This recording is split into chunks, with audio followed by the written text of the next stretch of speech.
Muy buenos días, mi nombre es Paula Morales, estudiante del curso de Estructura y Función Humana de la carrera de Obstetricia de la Universidad Privada del Norte. En esta oportunidad les voy a hablar sobre la fisiología de la conducción nerviosa.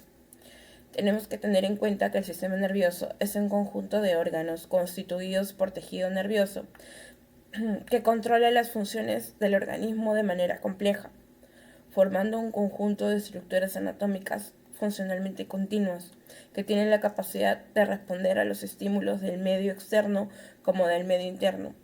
Las células nerviosas que forman parte de este sistema se interconectan entre sí, emitiendo la percepción del medio ambiente, de la atención, del control de las acciones, así como también de los actos complejos asociados con la conducta del ser humano, siendo responsable de las actividades sensitivas, motoras y de la regulación de todos los órganos y sistemas para el organismo. Todas estas funciones no podrían realizarse si no se contara con microestructuras especializadas para el efecto, tal y como lo son las neuronas, que son la parte elemental de ese sistema. La neurona. La neurona o célula nerviosa es un tipo de célula perteneciente al sistema nervioso central, también llamado SNC, cuyo rasgo diferencial o característica es la excitabilidad que presenta su membrana plasmática, la cual permite no solamente la recepción de estímulos, sino también la conducción del impulso nervioso entre las propias neuronas o, en su defecto, con otro tipo de células tales como son las fibras musculares de la placa motora, por lo que es considerada como la unidad genética, anatómica, funcional y trófica del sistema nervioso. A continuación tenemos la clasificación de las neuronas.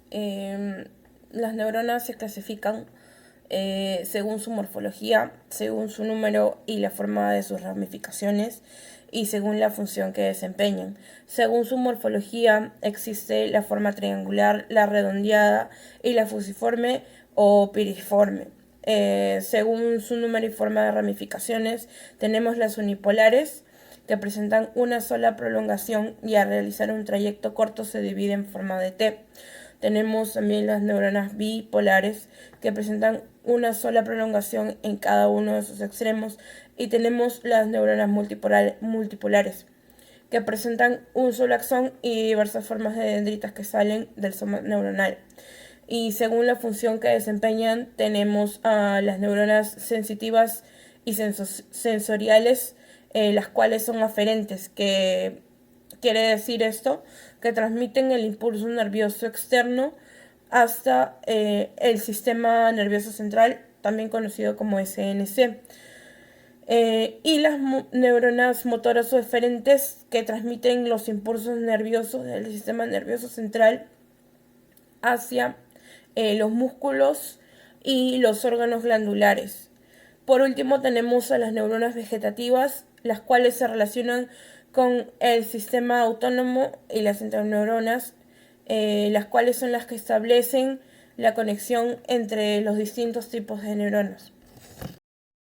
A continuación vamos a hablar de la sinapsis, que es la unión de células nerviosas que se conectan entre sí mediante el axón, dendritas o el cuerpo celular de cada neurona. Transportan el impulso nervioso y una vez que este impulso alcanza en su totalidad el extremo del axón de la neurona receptora, se producen diversos compuestos químicos, también llamados neurotransmisores, como pueden ser la noradrenalina y también la acetilcolina, que son sustancias que se depositan en el espacio sináptico, siendo los encargados de dos acciones, que son inhibir o excitar la célula postsináptica.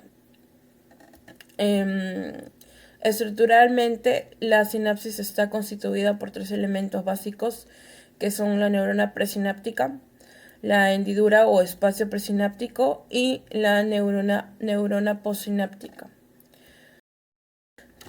Al producirse la sinapsis, la neurona muestra cuatro regiones fundamentales, las cuales son la entrada, la activación, la conducción y también la salida. Los tres primeros son impulsos eléctricos, dada la despolarización de la membrana, y el último es un impulso químico, dada la liberación de un neurotransmisor en la hendidura sináptica. La clasificación de las sinapsis neuronales son de dos tipos: la sinapsis eléctrica y la química, como lo mencioné antes. La sinapsis eléctrica se caracteriza por ser mucho más rápida y es originada por el paso de los iones de una neurona, comunicándose directamente a través de pequeños canales formados por el acoplamiento de complejos proteicos, fenómeno característico de células que están estrechamente unidas, lo cual permite una acción rápida y coordinada entre células. Este tipo de sinapsis no necesita de la liberación de neurotransmisores para cumplir determinada función. Y la segunda, la cual es la sinapsis química, que se caracteriza porque estas células están distanciadas por un espacio de 20 a 30 nanómetros aproximadamente, que presenta un botón presináptico donde las terminaciones del axón liberan neurotransmisores a la hendidura sináptica y a la membrana postsináptica, que contiene los receptores que van a interactuar con los neurotransmisores. Este tipo de sinapsis es necesaria para la liberación de los neurotransmisores para cumplir cierta función determinada.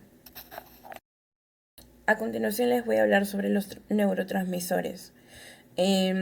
Estos son sustancias químicas sintetizadas en los ribosomas del retículo endoplasmático y son elaboradas por las neuronas, que hacen posible la transmisión de los impulsos nerviosos a través de las uniones entre las neuronas y órganos almacenados en las llamadas terminaciones presinápticas, los cuales se dirigen al aparato de Golgi, en donde se almacena.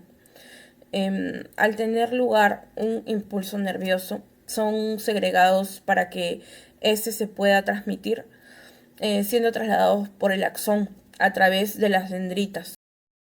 Los receptores sensoriales son estructuras especializadas que detectan cambios en el ambiente y traducen pequeños cambios energéticos producidos en las membranas neuronales al producirse la sinapsis.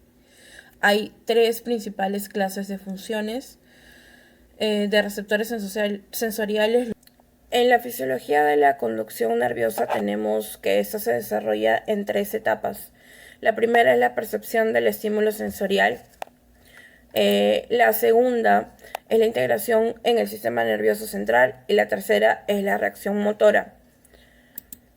En la primera, que es la percepción del estímulo sensorial, su función es informar al sistema nervioso central de los estímulos del ambiente exterior o en el interior, y tiene dos fases: la detección del estímulo ambiental externo y la conducción de la información hacia centros superiores por las neuronas aferentes. En el punto número 2 teníamos la integración en el sistema nervioso central, el cual es el procesamiento de la información una vez que ésta ha llegado a los centros superiores. Y como tercer punto teníamos a la reacción motora, la cual es la respuesta que es producida luego de que la información ha sido debidamente procesada. A continuación tenemos algunas referencias bibliográficas de las cuales han sido obtenidas nuestra presentación, y espero que les haya gustado. Muchas gracias.